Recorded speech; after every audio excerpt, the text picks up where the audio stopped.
Welcome to THS Wrestling. I'm sure everyone just got done watching WWE Backlash. To uncover my face there. We want to hear what you guys thought of Backlash. Was Edge versus Randy Orton the greatest wrestling match of all time, or was it just a wrestling match? We're gonna get into it at some point here. We welcome everybody. We hope everybody had a good week and a good weekend as best you can in these times that we are currently living in. I'm John. I'm joined by Neeson. I'm joined by Johnny. What's up, guys? What it do? How are What's we up? doing? What's up? Just a black man living in America. How about you? I'm just a black man trying to live in America. Well, I'm gonna close my window now here. I mean, let's start off by saying once again, Black Lives Matter. And if you don't think that, I think there's a little exit button you can get somewhere. I don't know where it is. You'll figure it out. Yeah. I will go one step further. All Black Lives Matter. Yes. Yeah. That's the. Yes, I saw the. I believe we had the LGBTQ Pride Parade today with in partnership. I saw that drone shot. Holy moly! Yep. Yeah. Happy Pride Month out there, everybody. Happy Pride Month. Happy Pride Month as well. So we're gonna get into Backlash. We just watched. Don't worry, everyone. We will talk AEW and some more general WWE stuff later on. But Backlash is where we're at right now. And what did we think overall of this show? I feel like producer Junior, shout out to Junior, he messaged me and said, I'm not interested in this at all. I think that was yesterday, the day before. I said, yeah, I don't know what to expect, but I thought overall pretty good show. Rick, in the comments, what's going on, man? Let us know what you thought about Backlash. Overall, I thought it was a good show. We'll get to individual matches as they come up. But what did you guys think of the show overall? I thought it was a good show. I thought I know where it gets individual matches, but I just think they continue to take risk, and when they do, I feel like it really creates a different energy around WWE. It makes me think how is this gonna translate when we do start to go to live events and having a crowd again? Like, how are they gonna start integrating this more? We all know that Vince McMahon says he loves. He makes movies, right? This is not a TV show. He makes movies, and we've seen more and more of him taking these chances to make these quote unquote movies are just little blurbs of cinematic features, and I like it. I like when they take the chances. Low key, like, I'll be real. I forgot there was a pay-per-view this week. I looked up, I was like, "There's a pay-per-view today? The fuck?" Well, we got back to back, you know. Yeah, and then but I'll be real though, kind of like what Nisa said. Low key, I'm loving the chance they're taking on talent right now, because the match I'm looking forward to talking to the most is low key like Bobby Lashley. Because my fucking word, since this man has been back in WWE, this is the best I've ever seen him look. And I was legit like on the edge of my seat for this match. I was like, oh shit, Bobby might get the belt. Bobby might get the belt. And from get-go, the match was on point. MVP as his manager was fucking like killing it, doing everything you want a manager to do. I gotta give a lot of praise. So right now, what my main praise is I'm giving Vince and them props on the chances they're taking right now and experimenting with like some of these different players and some of these different characters we haven't got to see too much of. I'm loving what they're doing with them right now. I mean, I will say I do also give them props for taking some chances, but if they really wanted to take a chance, they would have put that strap on Lashley. Yeah, but I know we're gonna talk about that. But yeah, that's a tricky cause, because I thought the same thing, but I have a rebuttal to that. But all right, well, let's get into it. We opened the show with the three-way match for the Women's Tag Team Championship between Alexa Bliss and Nikki Cross versus what is the Iconics, and what are Bailey and the Blueprint calling themselves? The Golden Role Models? Is that? I didn't hear that. I can't remember what the name that they would like to be called is, but I will say, man, what a match to open the show. This was a lot of fun. I thought that when we had, I'd say Sasha and Peyton great together. I would love to see that singles match down the way, but when you had Alexa in there as well, those were my favorite segments when it was Sasha, Alexa, and Peyton. Overall, I thought the match was fun. I'm fine with. I also have an Alexa hooked up in this room now, which is great, which is not going to bode well for me. But I would say I think the right team won, and I'm very excited for NXT this week, where they will face off against Tegan Nox and Shotzi Blackheart. Neeson dream match. That might be the greatest match of all time for Neeson. I know he might pass out. I'm scared. He might pass out. I don't know how. Wednesday is going to be a great day. I have to shoot in a session on Wednesday. It's our first practical shoot back since. Great. And then I have to come home and watch Tegan versus Sasha. I don't care who else is in the match. It's Tegan versus Sasha. Guys, out of all the darkness and madness in the world, WWE has supplied a goddamn lighthouse on Wednesday night this week and signaling me in to come right in. We might have to we might have to have you go live as the match happens. Okay. Like Neeson promises that make sure you hydrate that day. Make sure you drink a lot of water. And if you can't, please wear like a life alert. So like something happens to you, like we'll send somebody can check on you real quick. Just make sure like someone's there to watch. I mean, it's Oh Lord Jesus. What do you think of this match? Matthew, what's up, man? How you doing? Let us know what you thought of Backlash. I liked it a lot. Like low key, the thing about this, when it comes to like triple threat tag team matches, I usually don't like when they do it like, it's like you had two people in the ring, and then the third team has like figure out a way to tag in when somebody's in the corner or whatever like that. I like the fact that we're like, no, we're just gonna do 3-on-3 like the whole time. And kind of to your point, like I like the way everybody looked at this match because everyone got a chance to shine in different places, especially low key Alexa Bliss. Like I think for some reason, like the tag team division is a great place for her because it gives her those rest spots, and she comes in like this huge ball of energy, and she knows how to like sell as well as get her moves over and everything like that. Like those slaps that she gave to Sasha and to Peyton like at one point in the corner, I was like, oh god damn, don't hurt him like that. And then she does her own like the Stone Cold, like when he like jump on top of you with the knees and beat the shit out of you. She has her own like Bliss version of that, which is like badass. She did it on 3 different people. So all in all, like I love the energy of this match, and I like the storytelling because I wouldn't want Sasha and Bayley lose the belts right now. No, we got a little bit of time before SummerSlam, so I like the fact of them retaining, and low key, this belt run might be better than their previous belt run if they do it right.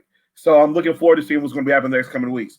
And like we said, like Wednesday night, we get to see Sasha and Bayley back on NXT. We get to see Sasha back on NXT. So I'm looking really forward to seeing Sasha come back to the house that Sasha Banks built. So that's just going to be wild. I'm looking forward to that. Goodness. Remember when Sasha threw was it the headband or was it the flowers? What did she throw at what's her name, Lizzie or whatever, and Izzy? Oh yes. That was the greatest. That was the greatest moment of all time. That was the best. Love it, guys. Put it in an art museum. Sasha Banks won. Yeah. We're gonna see her on Wednesdays. I mean, is there anything else to say? One thing I do want to say is that I'm worried about the Iconics breaking up. I do not want the Iconics to break up. I do not want the Iconics to break up. I do not want the Iconics to break up for multiple reasons. One, I feel like they are a legit tag team, and the women's division needs legit tag teams. We've seen the fallout of what happens when WWE gets rid of legit tag teams. FTR. So I don't want them to I don't want that to happen. But at the end of the day, Sasha won, and we're gonna see her, like Johnny said, on the house that Sasha built Wednesday night versus Tegan Nox. And god damn it, Jimmy, we're gonna have to have a conversation because I'm gonna need to just message Tegan and tell her I love her. I will say, just to echo that, I don't want to see these teams break up. I will also echo that for Alexa and Nikki. I feel like we shouldn't be breaking any teams up because we don't have any. Right. No. So, and I think they finally have somewhat matching gear. They do great promos together. I think they work well together. They got to polish that finishing move though. They should probably have Nikki do the DDT instead of Alexa just for a high reason. Anyway, that's nitpicking. Match was fun. It was good. Up next, we had Sheamus versus Jeff Hardy in a match where someone got piss thrown on them, and that's why we're having a match. That was the best part of the match. Yeah, this match, I don't know. I think this is the first time I've personally seen Sheamus. I think Bayley and Sasha lose on Wednesday. So you think those tag titles are coming to NXT? That's an interesting wrinkle. I don't think it happens, but it would be interesting to see Tegan and Shotzi travel with those titles to different promotions in that tank. Oh, she could put her belt on the gun of the tank. Yeah, low key. All right, I'm kind of into it now. Yeah, I low key want to see that tank on Raw, SmackDown, just coming out. Like that'd be fucking dope. Yeah, that needs to be on every show. That tank, it's amazing. But Sheamus Hardy, it was a match. I don't know if we should really spend too much time on it. I did love Sheamus's banter throughout, but that's really about it. Nah, like how you said, it was a match. It was there, but honestly, I wasn't really bought into it and everything like that. And to Lisa's point, like the piss being thrown was probably like the most interesting part of it, and the little bit of a drama that happened or whatever. And Loki, I gotta be real, it's interesting because people got really upset about this segment, but then they forget about like, I want to say like maybe 10, 15 years ago, when Shawn Michaels did the also piss throwing thing, but they were trying to test him for steroids before a match and everything like that. I'm like, Loki, guys, it's just history repeating itself. So like it happens in wrestling sometimes. Yeah. But yeah, like this match, I just wasn't that really excited for. Like it was cool, it delivered. It was not a bad match, but it was like whatever for me. Yeah, absolutely. All right, moving on. We had for the Raw Women's Championship, Asuka taking on Nia Jax. I would say this is probably one of Nia's better matches. But the finish, I got it, but I was like, that's not great. It was all right. It was a fine match, but ending was bleh. What do you think, Nace? Yeah, I actually agree. I think Nia and Asuka have a chemistry from NXT, and they definitely know how to play off each other's strengths very well. And it made me look at Nia and just like, okay, like you're actually evolving and getting better. She gets a lot of flack online, and so I just think this match is one of those to be like, shut up, internet, like I am getting better sort of thing. But yeah, I thought the finish was a little yeah, same. Like I real talk, I like the match a lot. Like it's Asuka, and I agree the finish is a little bit like mad for me. But then I started thinking about it like kind of like storytelling terms or whatever, because I'm looking like Asuka like she was Goku and she had just been tag teaming with Krillin for like a long time, but now that she's breaking away from Krillin, it's like Goku's got to get back to that Super Saiyan 3-4 status, but again, it takes a minute. So it's like Krillin? Exactly. So you got to work the way back up and everything like that. And so I was low key kind of cool with it because, like, I'm looking by the time we get to Extreme Rules, which they were showing Nia a lot in that promo for that, and Asuka was like, all right, we're going to get an Extreme Rules match. Will Charlotte be a part of it? We'll wait and see type deal. But I'm like, all right, I'm kind of cool with this because it's like Asuka getting back to her like undefeated mojo, which I'm looking forward to seeing her get back to for a minute. So I agree the ending was mad, but I'm low key. That's the only reason I'm looking forward to Extreme Rules now. You could have at least gave her Gohan Super Saiyan 2 from Dragon Ball Z. Like that's at least like it's Kyrie saying like I mean it's not like Krillin's a genie. He's got the Destructo disc. He married number 18. Krillin is winning in life. Krillin is winning in life. Krillin is also one of those like, man, why am I always getting my ass beat, guys? Why am I here? Why am I always getting my ass beat? That's Yamcha. I didn't say Yamcha, and I didn't see T and Son, who pretty much got disappeared. Like I kept Krillin because Krillin's always relevant. Curry's always relevant. He's always relevant getting his ass beat. That's all I'm just saying. That's all I'm saying. He's always relevant getting his ass. At least Gohan had one stretch where you thought he was gonna be the guy, and then you realized he was gonna grow up and be a little punk. Like, and he was like, "Man, what are you doing, man? You just whatever." But yeah, that's neither here or there. Matthew says the flack is 100,000,000% justified. That's a lot. That's a lot. I mean, we could have a full-on conversation about that. Is she just unlucky? Is she purposely trying to injure people? I don't think so. No, fuck no. Yes, Matthew. R.I.P. the MLB 2020 season. Breaking news at that. Yeah, they're fucked, dude. That's the end of the season. Wait. So, okay, I know this is wrestling. I know that the players rejected the offer, but what happened after that? That was just like 2 days ago that the players rejected the offer. So, massive new TV deal for MLB owners who cried poor was the players' breaking point. So there was apparently a massive money-making TV deal that would have benefited all the owners that just showed the light of day, which is why they were going back and forth. Oh, so players a lot of money.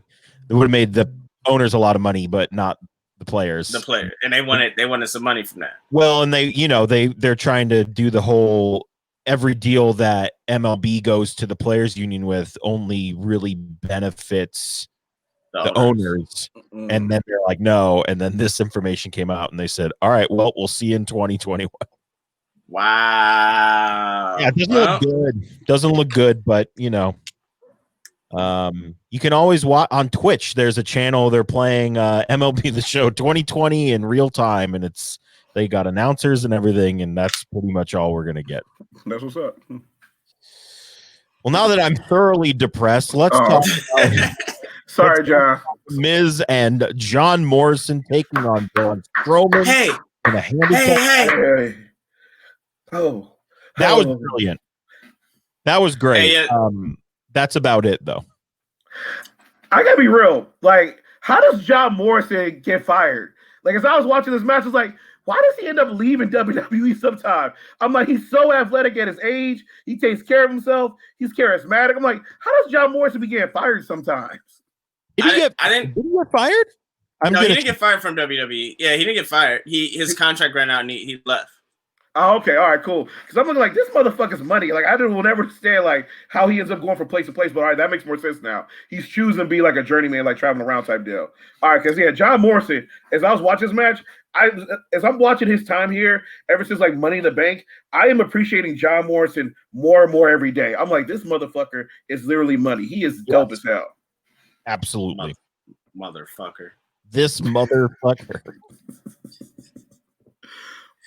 Oh man, Magnum says I love the match, but I couldn't stand. Yeah, Corey was really driving the point home. I think way too much. I get it, but great song, love it. I was mad when they. I'm like, how dare you? What? Hey. The Arn was that the version? What was that was I don't know what version. What? I'm putting my own spin on it. I'm putting that Boys and Men 1997 spin on it. You're trying to get do not be remix money. I hear you. That's fine. Hey. Trying to get signed to WWE Music Group? Is that what's going on? I am. I'm trying to get thrown on somebody's intro music. I'm trying to get thrown on there real quick. CFO Money Sign, hire me. Do we have anything else to say about this handicap match? No, I think it was a good match for what it was. I like the storytelling, and I also think that we're all waiting for the shoe to drop, either Morrison or Miz, who's turning. I think it'll be interesting. But however that does run out, I think you're priming them up for a good mid card run. Yeah, absolutely. Yeah, and low-key, I kind of hope it's Morrison between the two of them because Miz is money, and I kind of feel Miz is that point in his career where he'll always be fine. Like, he can take a loss and, like, kind of keep pushing on, and he's the Miz. Right. He has, like, so many different gimmicks or whatever. But I would love to see Morrison get involved with some stuff because, again, like, I would love to see a Morrison versus AJ Styles match. Again, I would love to see, like, some different things we could do like that. So I hope Morrison comes out there. Morrison, AJ Styles. Let's do it. Could be badass, yeah. So I'm looking forward to it. Like even more so like Shinsuke Nakamura. I feel they can bring the best out of each other. So for sure, like I love to see like what happened with him in the future. Guys, if you had told me when the Bobby Lashley Drew McIntyre match started that I was gonna say that this was the match of the night, I would have called you crazy. But this match from beginning to 20 seconds before it ended was amazing. I thoroughly enjoyed this match. Bobby Lashley looked like $1,000,000. MVP was great. That I was getting those total nonstop action vibes, Impact Wrestling vibes from back in the day. All they needed was Kenny King, and Samoa Joe was right there. So I mean, yeah, it was great. Lashley looked amazing. McIntyre looked great as well. It was just great.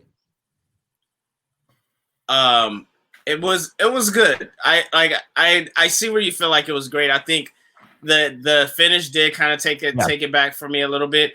Same. But I do think it showed the fighter as MVP set calls Lashley and has Bobby Lashley said, he's a fighter, but it showed that side of him, and he was able to be against somebody that was his size and able to really be athletic and able to really pull out who McIntyre is. And also, I really, really, really like McIntyre, man. Like, I think McIntyre during this time is able him to show personality, to connect with an audience that isn't there, but connect. He's taken advantage of speaking directly to the audience. Like after he won, and him speaking, and you see the real McIntyre. It's not a character. It's not a facade.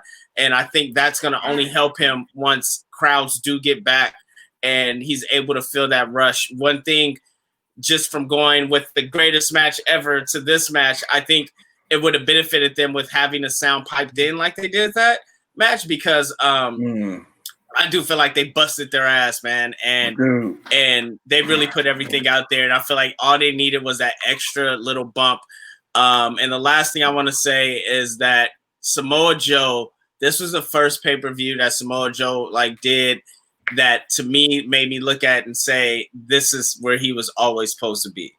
Like he did a great job. He did a great job, top to bottom, in this pay-per-view, to the point where it made his voice carries the enthusiasm, excitement, the witty comebacks, the sarcastic, everything he was supposed to do, he excelled at. And I felt like this match was the first one I was really like, God damn, Samoa Joe this is where he's supposed to be. And I mean, it could be like they did, they were on TNA together. Like, you look at that roster. I mean, you look at that Samoa Joe, Drew McIntyre, MVP, and Bobby Lashley all on TNA together.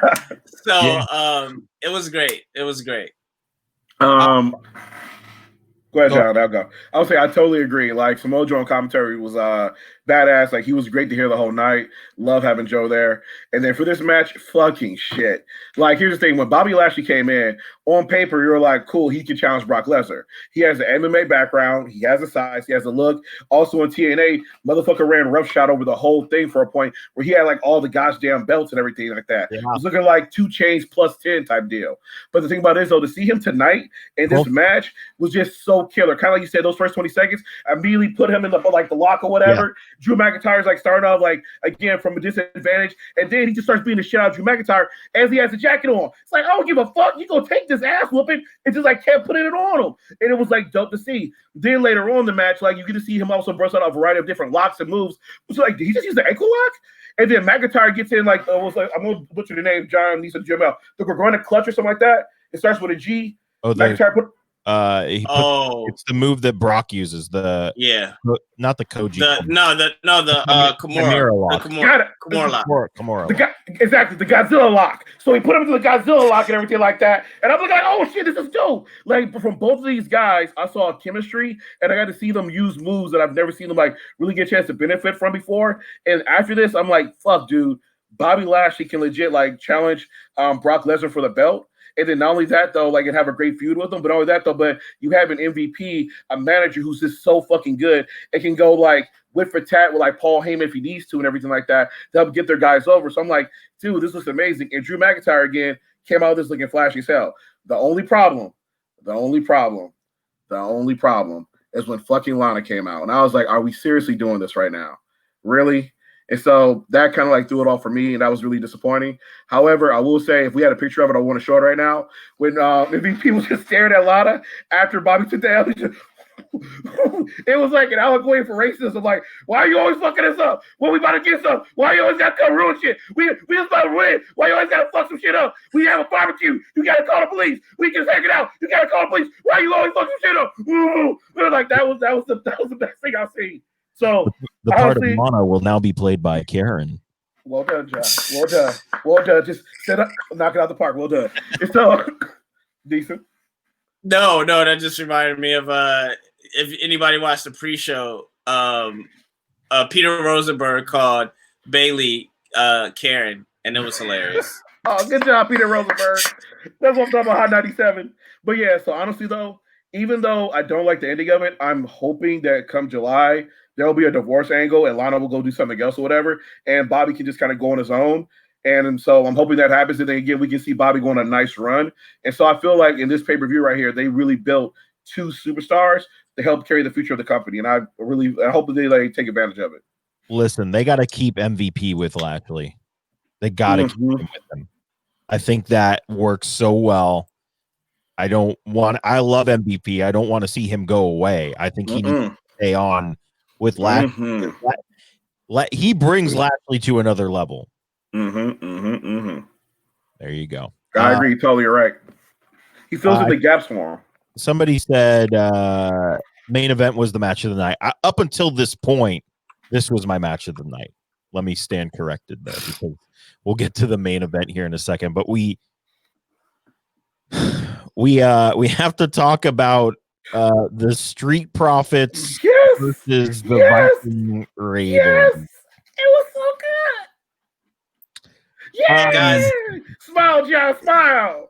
So guys, I came around, like I was in waves on this because I either thought, oh, this is really funny, and then I went to this isn't funny, and then I thought, why are there so many flashbacks? So good. It was so and then there were ninjas. There were ninjas. There were a lot of funny lines. There were a lot of funny lines, and it felt it was just very long.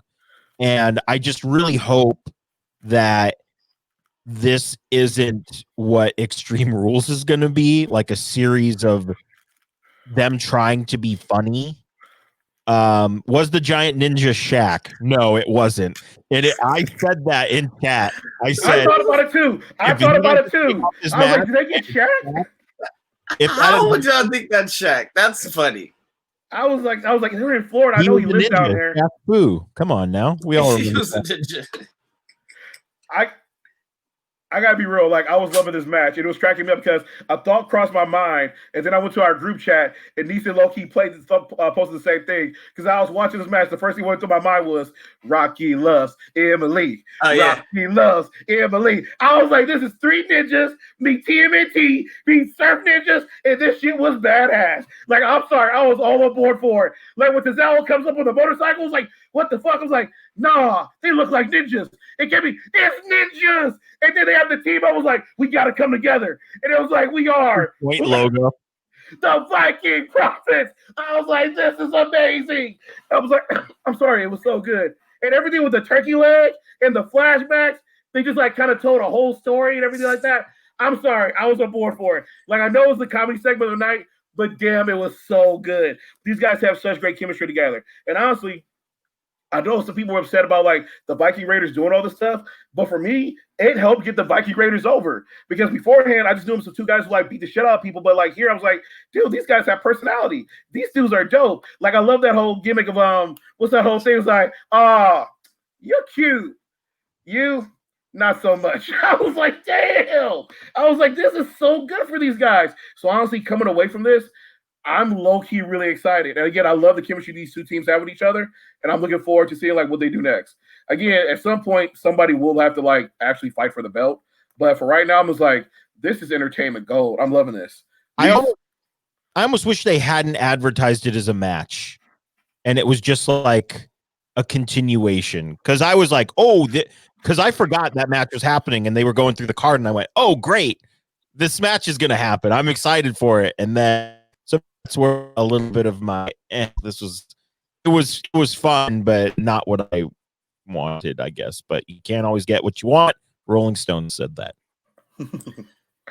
Yeah, I love this. I was a huge fan of it. I think the difference, like, I love when you take chances during this time, and this is one of those things to where, you know, you don't. It's another way that they can use to prolong actual feuds now, right? Like, we don't need to see for, you know, 3 shows and then a match on the month of the pay-per-view. Like, now we can actually like spread these out, and we can use they know the formula to be able to shoot these. But what I want to really say is that, first of all, my favorite line was, "Those are ninjas, fam." Like, that was like the funniest shit to me, just because it was like, that's what everybody was thinking at the time. It was like, what the fuck are those ninjas? He's like, yo, those are ninjas, fam. Like, everybody was thinking that shit. So that was one, but just the shots, man, and just the timing of things, like throwing oh boy, tackling him through the glass, like taking those risks and chances. Yeah. And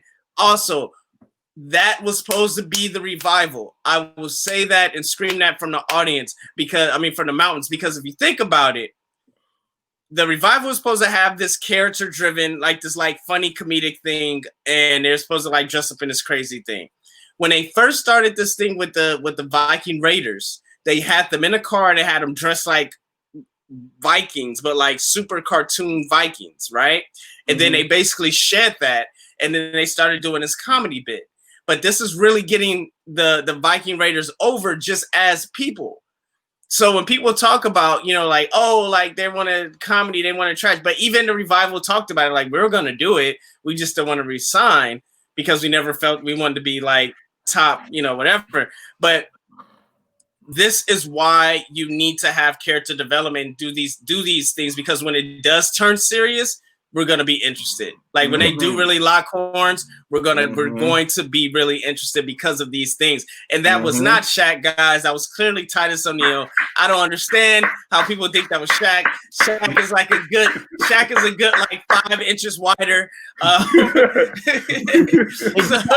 the moment, we were the moment. We didn't know what was coming next. We didn't know. They did the Andre angle. I was confused. Also, he had on Jordans, and Shaq would never wear Jordans. Good point. Good point. I saw those Jordan 10s, and I was good point. Yeah. I was like, oh, yeah, that's Titus. But, and we know Tozawa and Titus are really good friends, and that's another thing. I was like, oh, that's Titus. Yeah, everything was great. It reminded me of, like, the Power Ranger movie, like, when they did, like, Power Ranger Ninjas. Like, it was great. I loved it, and this is what I love to see more and more of. I can't wait until they actually lock horns, though, because I think we're going into the greatest match ever. Now they have the I think that was just a way to test out piping in sound and these different angles. Like, that was a real test. And I think now this is what we're going to start seeing more during this time, man. And I can't wait. Imagine Viking Raiders and Street Profits with actual like sound piped in, and Montez flying over the rope and all, like, and then Air Ivar flying over the rope. Like, man, I can't wait. And all of that though, but this is I agree with everything you said. The dumb thing about this too is you had a match between two faces where nobody had to be heel. Everybody was a face and just like having a good time throughout it. Like, I love the whole point where like they crash the glass and they come on. Ivar's like, well, we're taking this outside, and then his own partner's like, we're already outside, and then Butch's like, get your boy, fam, and then they continue to just keep it going. There's just like some good camaraderie, some good energy, and you come away loving both these teams. And it's just so dope to see. And honestly, again, that ending shot with them going the trash can, the trash can monster, whatever the hell that was. I was like, this is just genius. This is just genius. Was that Star Wars, right? Exactly. Yeah. And it's like, you're just giving us pure entertainment right now. You're getting these guys over. And to your point, Neeson, when they do put mics on the Viking Raiders, it won't feel uncomfortable or weird. We know who these guys are, so we're going to want to hear what the fuck they have to say. We're going to hear them say, Air Ivar, and like, I just got you, fam, and like stuff like that. So yeah, you're right. They're setting something up that's going to be great come these next pay-per-view. So I'm looking forward to it. All right, our main event was Edge versus Randy Orton in the greatest wrestling match ever. They told us at the beginning they wanted us to feel like it had a big match feel.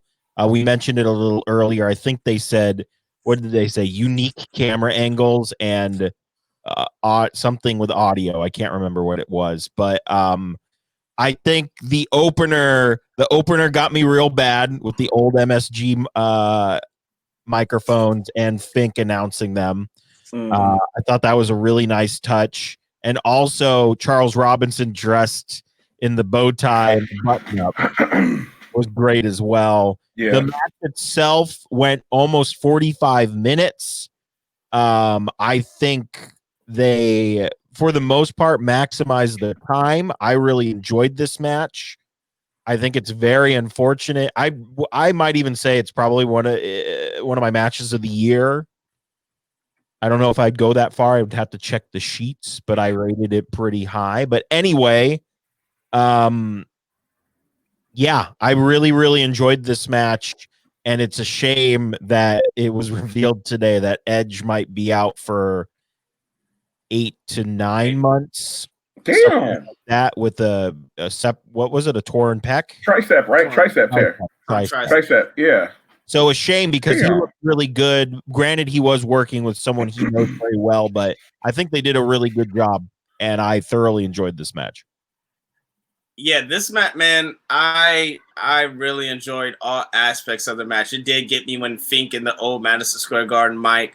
The lockup camera angle that when they went under was incredible. No, not over, under. Oh, under.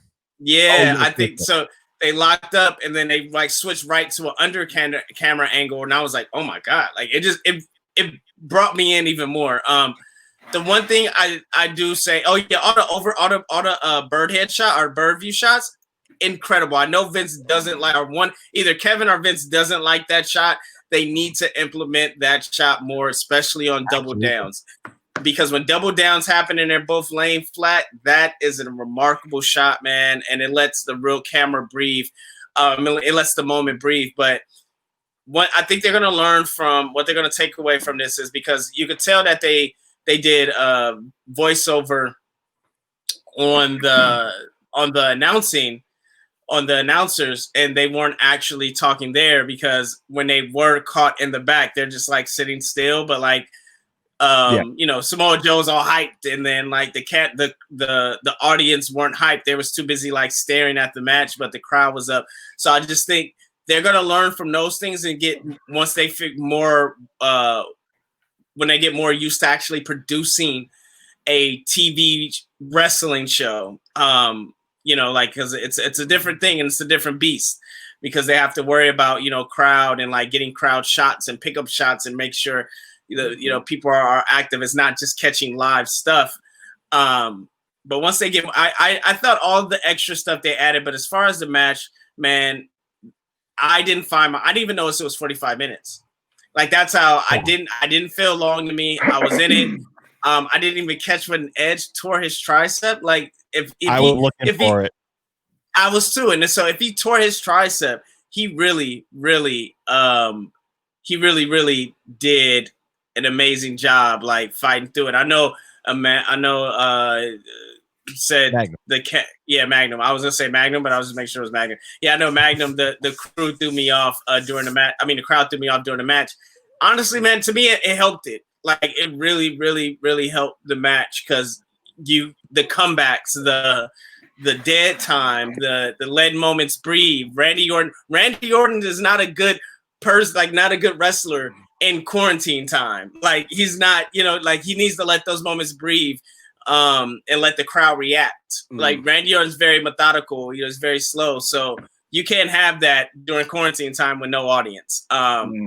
So yeah, it was, man, to me, it was great. And I think Randy Orton just solidified, if not himself, on a lot of younger people's Mount Rushmores. Yeah. Did you not like the match, or you just? Yeah. What is happening? Yeah. So You got teeth? What's wrong? Nah. So I came in this match a hater.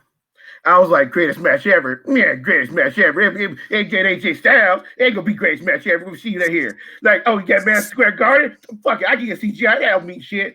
Well, here we go. Watching this. Like, oh, that was a good camera angle, though. Oh, that was a nice move. I didn't see that coming. Oh, shit. Did he just do the Olympic slam? Oh, shit. Was that done prettier? Rock bottom. Rock bottom. Those sons of bitches got me. Those sons of bitches got me. And then literally as I'm watching this match, I was like thinking like, damn, is old Randy Orton better than young Randy Orton? Because I mean, shit, I'm kind of feeling like he is. Because now he like understands how to play the game, how to manipulate the crowd, how to take care of them, like do the right spots, and how not to injure himself and tell a really good fucking story. And damn, if Edge was pulling off some dope moves, some cool spots, and then we got a little bit of color in the match, and it was just there for a moment, but they kind of went away. It was just like, damn, this is just really good. And like you guys said, I keep it 100. I did not know this was 45 minutes until John just said so. I was like, damn, that was a good match. And to be 45 minutes means that was a really good fucking match. So no, legit, like I give respect where respect's due. And honestly, my favorite part was that fucking ending right there. I'm like, well, one, I love the fact that like you want Edge to win this, but Randy wins it in a heelish way by doing the low blow or whatever that you kind of don't see, and doing the punt kick, and that's how he gets like the 1, 2, 3. Yes, which I'm like, all right, this is fucking dope. But then the creme de la creme, the cherry on top, was when he goes and like, go home, tell your wife, tell your children, Uncle Randy says hi. I'm like, that's fucked up as hell. That's some hellish shit right there. Well done, Randy Orton. Well done, Randy Orton. Like, I gotta be real. People were talking about like AJ versus Daniel Bryan was a masterclass on Friday of SmackDown of doing a great like wrestling match, everything like that, and that's damn near true. But fucking shit, if this was not a masterclass within itself of like storytelling, being a heel, getting each other over, doing callbacks to like Eddie Guerrero, the Three Amigos, and like all these great things that prettier and whatnot. And so I feel really, really happy for that NXT roster who gets to watch this in person and learn from these two great individuals. So yeah, coming away from here, I was like, damn. That was a pretty great fucking match. You know what else kind of would have, I think, bolstered the crowd a little bit? I'm pretty sure they recorded this on Wednesday with NXT, right? They recorded it on the 7th on last Sunday. So they recorded it. Why not have some of the NXT people out there and just show, like, I think that would have bolstered, like, oh, NXT champion Adam Cole is watching, and I think that would have been a little better, you know, work with what you have, but I know they're still trying to maybe do the social distancing, so they don't want too many people out there. Loki, to your point, I was gonna say, like, I agree with you to your point, because that's on SmackDown. They kept cutting Chelsea Blackheart over and over again throughout that Daniel Bryan AJ Styles match, and I guess maybe because the green hair makes it stand out, but you just knew that face, and I just kind of made like, oh shit, Chelsea's here. So sorry, go ahead, Nice. No, I think I didn't think NXT, when I was watching, I was definitely thinking like, man, it'd be dope if you had the top stars from Raw and SmackDown coming out looking, being like, I want to see, but I didn't think NXT, but I definitely thought like, if you spent the week asking all these damn stars of who you think gonna win.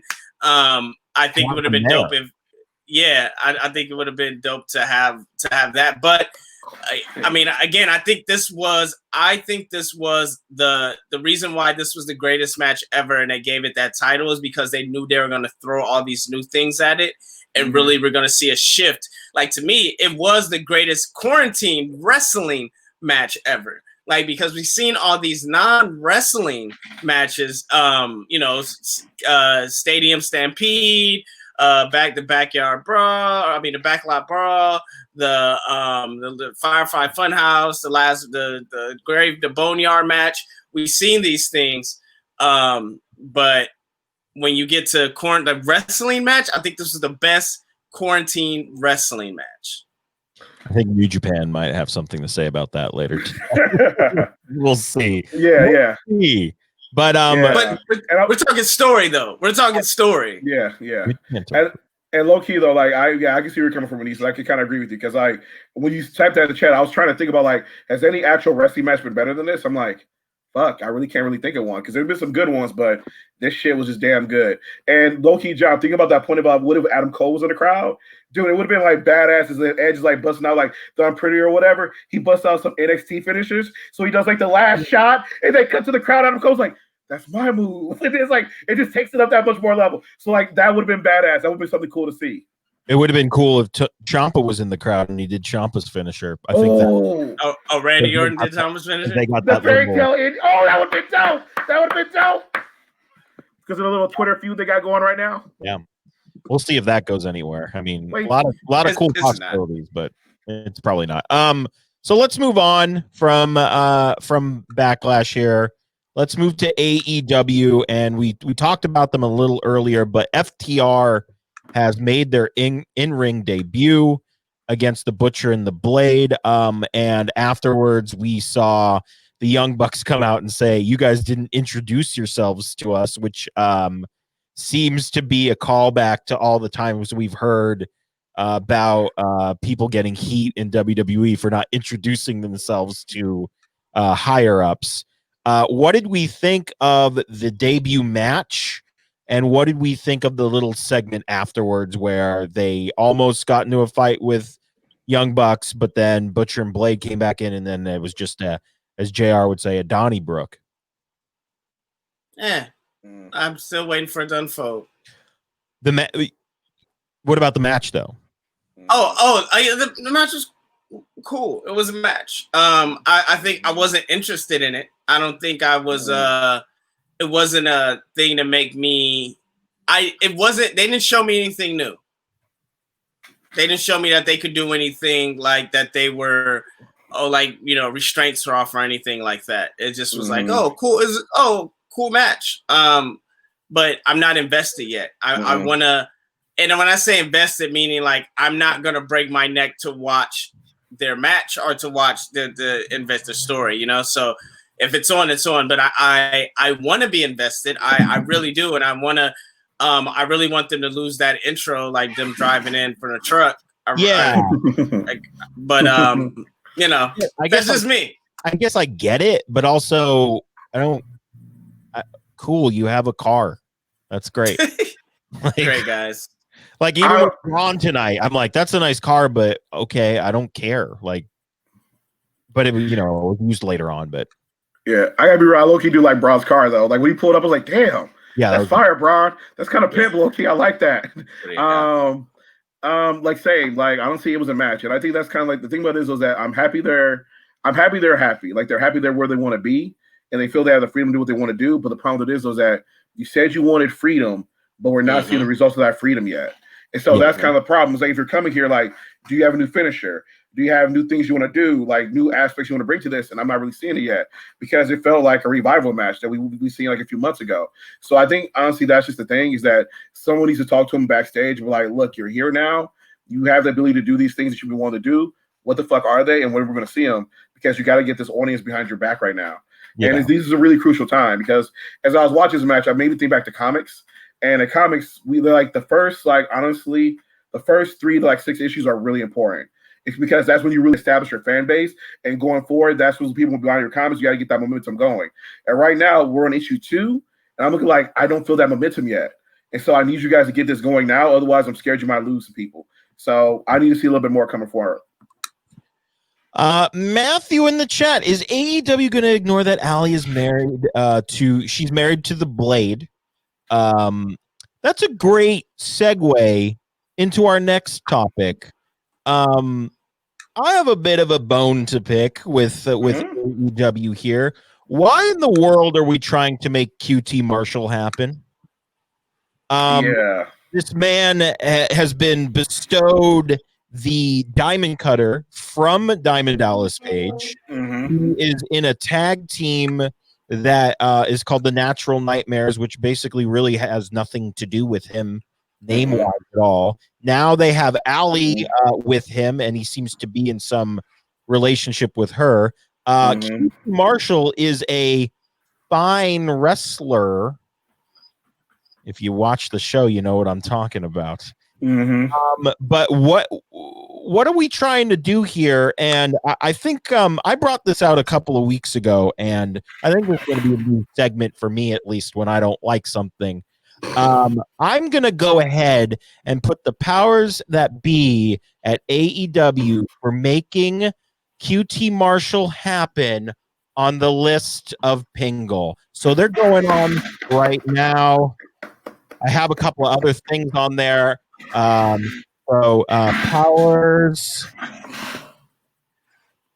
So what do you guys think? Why do you think QT Marshall is why are we trying to make QT Marshall happen? Because he's a great guy. He likes apples. He has important friends. Like, I don't know. Like, to be real, like, I watched, like, when you put QT Marshall, like, on our agenda for tonight, I was going back and watching that dark match. I'm like, what the fuck is this? Like, I don't get it. And I understand why this is, like, why he has Brandy and, Dustin and Dustin coming out for him, and there's all this stuff happening. Like, why? This don't even make no sense. Your name is QT Marshall. Like, huh? So I'm with you. I don't know why he's getting this push. I would also like to state on the list of Pingle is David Otunga for saying Alexa Bliss was a placeholder champion and for generally being David Otunga. Damn. Wow. Don't fuck with me. Wow. The list of Pingle is hot. The list of Pingle is here. It's here to stay, and I'll be putting people on it every week. I wonder if you'll be putting certain YouTube channels on there too. We'll wait and see. Shoot week. Some breaking news from today. It seems that our favorite alien, Chris Statlander, is going to need surgery. She dove onto Kip Sabian and I believe tore her ACL. She's going to be out for a while, probably the rest of the year. She was ranked number 2 in AEW's women's division. That matters. I know. Yeah, so rankings that matter. That's the other thing I forgot to mention with QT Marshall getting a title shot for whatever reason. This is a bummer for me because I'm a huge Chris Statlander fan. I thought she was, on the rise in AEW. This is, I think, a pretty big blow to their women's division. What do you guys think? Absolutely. Like you said, she was number 2, like that matters, in their ranking. So I don't, it sucks, man. And like, I felt like they should have pulled the trigger on her before, or, but man, it gives her time to be missed, maybe even come up with better crafting the alien gimmick. Yeah. She doesn't really need it, but I think she's an amazing wrestler, and I will love to see more from her. But yeah, it just sucks, man. It sucks that you could be ranked number 2 and never get a title shot. Yeah. Well, kind of to what you guys already said, the rankings kind of don't mean the gosh damn thing there. And then the thing about this is that, no, I agree with you, Cass. She has a dope gimmick. She has a dope personality. She's a great wrestler and everything like that. It's just a real damn shame to see. And so I'm honestly hoping that, I'm just hoping for a speedy recovery. But what I'm also hoping that they learn is they take notes from, Britt Baker and everything like that. And they know how to do an angle with her while she's healing up and everything like that. Whereas, oh, so did you go to the hospital? No, I went to the mothership. Like, what? And then it's just whole segments of her getting rehab in the mothership and in a Dragon Ball Z chamber with a mouthpiece on it, water, healing and stuff. So I'm like, you have the advantage right now doing some pretty fun stuff with her while she's healing up to get her some juice so that when she comes back, it's a big fucking deal. And so I'm take advantage of it. Plus the thing about it is though is that the weird thing about it is though is because again we're this quarantine time and we're doing all these weird backstage angles, whatever, you can really explore that. And by the time she comes back, fingers crossed, it will be in front of live crowds. It can be a really big fucking pop and a really big fucking deal. If you start building it right now, start building it right. All right. So we're going to move on to some more general WWE topics here. Friday Night SmackDown showed Kofi Kingston and Big E. Pretty powerful moment here. I'm getting chills looking at it. They also Neeson, I can't remember. Did I say yes? Okay, thank you. They also wore some armbands. How did you guys? I thought this was great. I mean, WWE. Honestly, I don't want to say I'm surprised that they let them do this. But I don't know. I just feel like WWE, we know who their top people are connected to. So, but I was really happy to see this. I thought it was a very powerful moment. And also I want to give a shout out to Mark Coyne, who also had the Black Lives Matter in his main event match against Cody on AEW, which was also a fantastic showing from him. What did you guys think of this? I thought it was powerful, man. It was one of those things where I was watching it, them coming out, and my jaw dropped when I seen them do it, because I instantly knew the reaction that they were going to get from that. Meaning, just, and no pun intended, the backlash they were going to get from that. But I'm not surprised, because I listened to the New Day pod, and when I tell you it's one of the most emotional podcasts I've ever listened to, because you have this grown man, Big E, sobbing on the pod and crying, and it's just being like explaining how a lot of us felt when we saw that video of George Floyd, and so that them coming out, like I felt that meant a lot, and it wasn't just a stunt, and they felt like they had to do something to show that this isn't just paint by numbers, normal New Day, we're coming out and we're just going to be happy go lucky type of thing. Them having the armbands on there and names on the armbands, I just think that it just showed that, yeah, we know that the connections that the McMahons and the president have, but this is bigger than that. And nobody had to allow that. And but it takes the top tag team, 10-time or 8-time, whatever number they are at now, tag team, for them to come out and speak on that, especially when the other tag team that they did have on there, that they were priming for those titles, their main guy was, came out and saying the opposite. But then they had the other guys like, yo, hey man, like, we don't believe in that. Like, this is just a TV thing. So it's just a powerful message, man. And I as my Stephen A, as a black man, it made me proud as a black man to see representation on there actually standing up. But also it made me proud as somebody that is a huge not wrestling fan, but a huge WWE fan, and them to be on the right side of this for once, right? Like they're on the right side of it, and to allowing them to speak their truth, I'm here for it, and just thank you. That's all I said. I was just like, thank you. Yeah, I agree with everything Nisa said, because the thing about it is, though, is that, like, the New Day started off as like this weird spirituality comedy gimmick and everything like that, but they become bigger than life because they become so inspirational to people. With Kofi's, like, with their tag team run and break the tag team record and be a black tag team to do this is really inspirational, powerful. For then Kofi to be like, become a black champion was an emotional moment and powerful. And so the thing about it is was that they've evolved to the point where they're legit like role models and everything like that. And every day they're living up to it, because again, they felt responsible to speak out on this, just like a lot of us do, because again, we know when something wrong is happening, and we want to stop that wrong from happening. And so to see them come out here with Brianna's name and everyone else's names on there and to come speak out on this is like a powerful moment. And again, it makes me respect those men so much more. And again, like every day they're like, again, stepping up to fight this and again, educate people about this and bring light to this issue, because again, there's still a lot more work to be done. And for these coming weeks, we're going to continue to see this, because let's be real, Breonna Taylor's killers still haven't been charged yet. And so the thing about it is that we have a lot more work that we need to be done. We have a lot of laws we need to change. We have a lot of people we need to hold accountable. We've got some victories, though. We've had some victories. Like in Minneapolis, they've started to defund the police, started looking at different programs like that. And so the thing about it is that we've had victories, but again, the work is just starting, and it's going to continue to go forward. And the way it's going to continue to go forward is through actions like them, helping bring light to this and educate people. And then I just want to close by also shout out to Triple H, because last week during the in-house pre-preview, he made a speech before and after the show. It was like real talk. If anyone wants to come talk to me about Black Lives Matter, representation within this company, things that we can do better, my office is open. And shout out for him for saying that and being willing to do that and being willing to make change within the company. So shout out to Trips for that too. And because the thing about it is, on this show, we review these wrestlers a lot.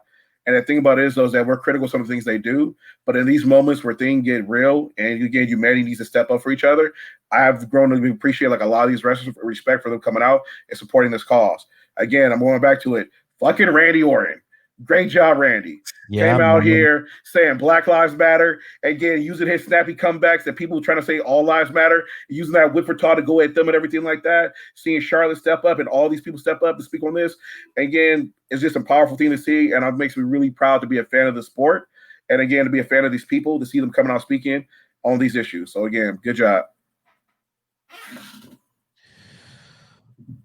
Well, I don't know how we switch gears from that. We're going to talk about El Hijo de Fantasma now, and we were all right. Called it. We called it. Look, he's like, I'm number one. I won the belt. And we had a little segment on NXT this week with Drake coming out. We had Phantasma. And somebody decided to demask themselves. And look who it is. It's Joaquin Wilde and Raul Mendoza. And he has now renamed himself Santos Escobar. And they did a devastating triple move to Drake. The neck snap with the double splash. Yes. And I think he said, I am untouchable. Did he say that now? Like, I am great segment. Yeah. It was a great segment. I think like you said, we all called it. It was great. I'm very interested in this faction, and I want to see it grow, and I want to see I think that allows the 205 live division, the greatest 1 hour wrestling on television, to really stake their claim in that former NXT role. So, the NXT role that was the development, so that was the baby brother of the brands. I believe now with this faction, you have Drake. Now you have Kushida. You have some legit storylines going into it. You have Jake Atlas. You got some good shit coming, man. And so I'm excited for it. And I think with this leading the way, it's going to be great. And then don't forget, we got Jordan Devlin coming in on the other side once we reopen officially. Yeah. They just officially stripped him completely. Yeah, officially. It's like, give me forget it. You're not champion anymore. You're not even going to get it when you come back. I will say one thing about this angle, and I think the three of us talked about this, is shouldn't there technically be 5 people in this group? Because we saw the kidnappings before, and, they've got whatever. And someone driving the car, so technically there could be 6. Whatever, I guess. Semantics. Remember, that's the Lucha Foot Clan. We got Shredder, we got Rocksteady, and Bebop. I told you it was gonna break down like this. We got a Foot Clan in the background. More motherfuckers coming, so it'll be all fine. Because I gotta be real, I so fucking love this segment. Yeah. I so fucking love the name change. This shit feels like an 80s action movie. Back when them dudes like, your partner, we get killed, you yell, Mendoza! And now we can yell out, Escobar! Like drug money type shit. This shit is so gangster right now. Coming out saying, like, I'm untouchable and all this stuff. Last name, Escobar. I'm like, this motherfucker's going to run shit. You got to do this right. I'm so looking forward to, like, what's going to happen now. Like, they brought me in. And so, like, being up Drake, and now we need, like, some type of hero character to step up to challenge him. Like, dude, what's happening right now on 205 Live. I'm looking forward to it, and I'm excited. And I'm like, damn, good job, Tripp. Sorry. Good job. I'm sorry, my AirPod must be going out. I'm sorry. Did you just say that you're actually looking forward to something on 205 Live? John, I think it's time to wrap up the show. John, I think he said it's time to wrap up the show. This John, is time to bring it home. Over a year in the making. All right. I will close out that segment by saying anything that brings Raul Mendoza back to the forefront is fine by me. He is a fantastic wrestler, and he needs to have a light shined on him for sure. But moving on, no, 205 Live is not new. The gimmick is dead. Yeah, it's done. Exactly. Johnny praised it. It's dead. That's the end. It's done. We did it. That's how you close out the storyline. Clean finish. Escobar. So Kill my gimmick. another weird thing that happened this week, I guess, weird in my. Oh well, were we gonna do? Wait, what happened? Pritchard, you showed. Oh, you yeah. showed your hand there. Sorry, guys. It's okay. Bruce Pritchard is now in charge of both Raw and SmackDown. Paul Heyman, there he is. He's like, I have no free time. Paul Heyman he will only be doing his on-screen duties, which are nothing, because where's Brock Lesnar? I have a couple of questions here. Does Heyman turn to someone else to be a Paul Heyman guy? Because I'm pretty sure Brock isn't coming back anytime soon. And what do we think of? Do we think having one guy in charge of two shows might make them feel too similar?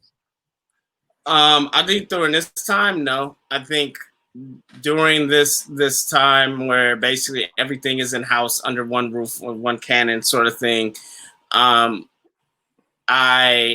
have no problem with it. I think the way we questioned Bruce in the beginning just because they were trying to find their footsteps, but I think the seamlessness, how SmackDown is run, and that's basically what it is. It's just it's a point person that gets everything funneled through, and then they could present it to Vince in a seamless way and know how to talk to Vince. I think from what the report says is that Paul Heyman, things were just basically getting a little too out of control and out of his hand at the last minute sort of thing. Yeah. And which is fine.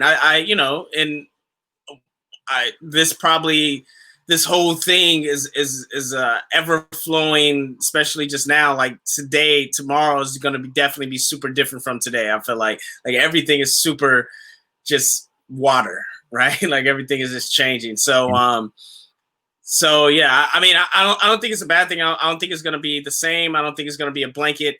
I just think that we need to, as fans, we need to be patient with change, because we know how we get when it's like, oh, Bruce is ruining the show. He's Katie Vicking the show. Like, relax, guys. Like, yeah. So for me, I really don't have a problem with Bruce at all. Like, Bruce came in and SmackDown's been a fine show. Like, whenever I do check it out, I'm like, yeah, this is fine. Nothing really gets upset or whatever. But I am disappointed for Paul, though, because I felt Paul was doing a lot of cool shit. Like, I feel like this whole Bobby Lashley angle that we got tonight was a lot of, like, Paul Heyman's, like, building up of Bobby Lashley when he came in there, started making some changes. And honestly, like, I like Heyman, and I genuinely feel he's one of the best wrestling minds, like, around. And so, but again, him and Vince have totally two different ideologies, which is the reason why I look at Vince as like, motherfucker, stop hiring the same people that you fired. Damn, if you didn't like him back then, you might not still like him now. And so, but he didn't fire him. Just to be clear, he didn't fire him. No, yeah. When he was doing the Smack, no, I'm saying when he was doing the SmackDown run, like back in the day. Yeah. Oh yeah. And so, and the thing about it is, though, is that honestly, like, I feel like if you're going to make change right now, like, giving Bruce both shows, like, I agree with Neeson, it doesn't really matter because everything's being shot in this, like, one location. But thinking forward to the future where you really start touring again, if Bruce is doing a great job on SmackDown, cool, let him run SmackDown. But fuck, I low-key want to advocate for Triple H. I would like to see Triple H run Raw. Like, he's been doing an amazing job at NXT for the past, 4+5 years or whatever. He's built that brand up to now it's on the USA Network. He knows how to tell stories. He's been around a lot. That In Your House pay-per-view was on point. And again, I understand you didn't want to work with Paul, but you've been working with Trips. And I feel like, give Trips a shot. If he fucks it up, cool. Just send him back to NXT. But I would love to see Triple H get a shot at running Raw right now. I think Triple H can do amazing things. So that's just my whole thing. Like, Bruce getting both shows is whatever, but I would love to see Triple H get this opportunity if you're really going to move on from Paul. But you would take away that energy from NXT. I think that's the thing, right? Like, you don't want to pull Triple H from what NXT, like, the reason why NXT is because of Triple H. And now that's why they consolidated his role. It pushed him over to where he could focus. Like, NXT is a legit third brand now, and they're going up against AEW. So if it wasn't a legit third brand, if it wasn't on USA Network and it was still on the network, I would be like, give Trips a little shot. But I think now, I don't think that'll ever happen because not only is he already the head of, you know, the talent development and he has a partner creative, and I mean, it's no more live events, but he's still doing branding and all. Like, he's also the head of NXT, and to put something else on him, that would take away the great thing they got going right now. No, I feel you. I think I might say, like, because I agree with you, I might say, like, maybe some of those other things kind of take away from, and maybe like keep running NXT, but maybe drop some of those other responsibilities so he could maybe do Raw. Because I agree with you, but at the same time, I'm also thinking about the future, because like in the future, like when Vince, again, not wishing this, but when he does like move on or whatever, I hope it's Triple H who like runs this whole company, and I just would like to see him like start doing some stuff now to like get trained for it. But I do agree with you though, like it might be too much for him. It might take away from NXT. But I would love to see, like, I just want this dude to get a shot someday, because I feel like a lot of things that we see on the main roster, I just really feel he can solve. Yeah, agreed. Or just watch 205 Live in NXT. There you go. All right. I'm going to watch 205 Live now. I don't even know where it comes on at, so you guys have to tell me that, but we'll figure it out. All right, we got one last thing to talk about. Last week, New Japan Pro Wrestling made a announcement that they first of all apologized for having to cancel all these shows. And then they announced we're doing, I believe it's 8 shows with no fans, starting tonight, actually, / this morning. And then the New Japan Cup is going to be held in an arena, and it will be 33% full. So they're leaning back in. They're starting to do shows. They're like, hey, I think we've waited long enough. We can start doing some shows starting tonight. They're going to do the New Japan Cup as well. I'm very excited about it, mainly because that means I get to see Tetsuya Naito make his return to the wrestling ring. Shout out to Mary. Who is that? It's Tetsuya Naito. Tetsuya Naito. Look at him. I wanted you to do a little raise again. It was funny. Oh, the raise? I can do it again. Tetsuya Naito. How adorable is this? Thank you, Marianne. Tornado Tag Radio. That's my podcast. That's where you can listen to Marianne. There we go. So what do you guys think about this? I mean, New Japan coming back. I'm really excited. It's another, there's the tournament brackets, and they also opened it up to junior division. So we're going to see a lot of different matchups here. It's usually only reserved for heavyweights, but you can see, Shingo's in there. Not really. Anyway, you see a bunch of people in there that are normally only relegated to juniors. This should be a lot of fun. What do the numbers mean? That's the dates. Okay. So tonight is just a mystery card. They haven't announced any matches, but they're going to do that show, and then going forward, they're going to intertwine those New Japan Cup. I'm not going to get any sleep for the next month. You really? Bye, John. We'll miss you. I'll miss me too. But yeah, this is exciting. I think the more wrestling, the better, and that's what I guess we'll end on tonight. The more wrestling, the better. The more wrestling, the better. Oh, on a cool note, I just got a message. John Cena just donated $1 million to Black Lives Matter.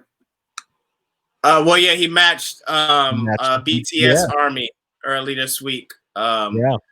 Donated $1 million. So, I mean, look, John Cena. I saw this quote. John Cena is what we wanted Hulk Hogan to be in real life, right? Like take your prayer or say your prayers, eat your vitamins.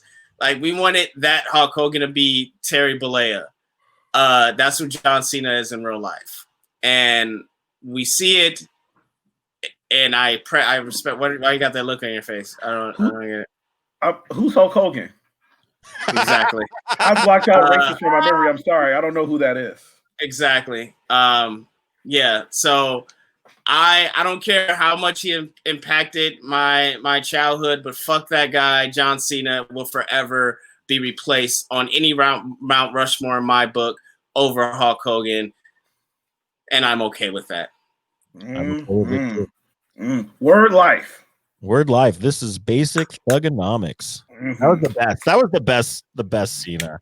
You remember when he started doing that? And I'm like, no, man. It's the original. Let's go. It went from this to this. Then he was doing this for like a second. Oh, Yeah. he's doing this for a second, and then now it's the Bloods. All right, we're gonna get on out of here. Neeson, do you have anything to put? Oh, there she is. The blueprint boss, the standard. By the way, I gotta be real. I have beef with WWE. After they won the belts, Sasha and them were like dancing, and Tasha was like putting in that work. And every time she would start dancing, they would cut away from her because they knew it was too much for people to watch at home. They're like, we might give somebody a heart attack. So every time she started dancing, like, cut away. Me a heart attack. Well, look, I wore a blue do-rag for a reason. The boss, the blueprint, the standard, the GOAT, Sasha Banks. But also, it's a plug so we can get out of here. In a session, please follow it on Instagram. If you're on YouTube, which some of you guys are, because we're on live on YouTube right now, you could look up Stay Fly Films, and you could watch it on our YouTube channel. Make sure you subscribe. We have a couple more episodes dropping out in the next few weeks, and I'm trying to think what else. Oh, and yes, all Black Lives Matter, and I don't want to hear anything else about it. Johnny? My only thing I'm promoting right now is one thing I'm putting in our private chat right now, and hopefully someone can drop it in there. The Black Man's Guide to Getting Pulled Over is still being offered for free. If you want to make a donation, it'll go to the NWC Legal Defense Fund. And shout out to everybody who's donating right now. We've currently raised over $1,000, so that's been like really dope. And I'm going to keep it going for I'm going to keep it going for one more week. And then this Thursday, I'll drop a link and put in that hashtag show. A YouTube channel hit me up, and they want to do a live table reading of the Black Man's Guide, and they're going to have some actors there or whatever. So like it'd be kind of cool or whatever. I'll be there being like, wow, these are how my words sound out loud. This shit don't sound that good. But no, we'll see. But again, that'll be happening Thursday, and I'll drop a link once I know more information, everything like that. And again, Black Lives Matter. What do I have? I have Tornado Tag Radio, which we recorded today in the most rushed fashion. It's my weekly wrestling podcast. We talk about AEW more in depth and some other stuff. What else? I mean, I don't have anything else personally. That's pretty much all that's going on. But once again, guys, all lives cannot matter until Black Lives Matter. I could turn up my microphone, but I know some of you have headphones in. Say it louder for the people in the back that still have their fingers in their fucking ears. Or in their asses, but whatever. Or in their asses. Both. No, they're not that talented. Anyway,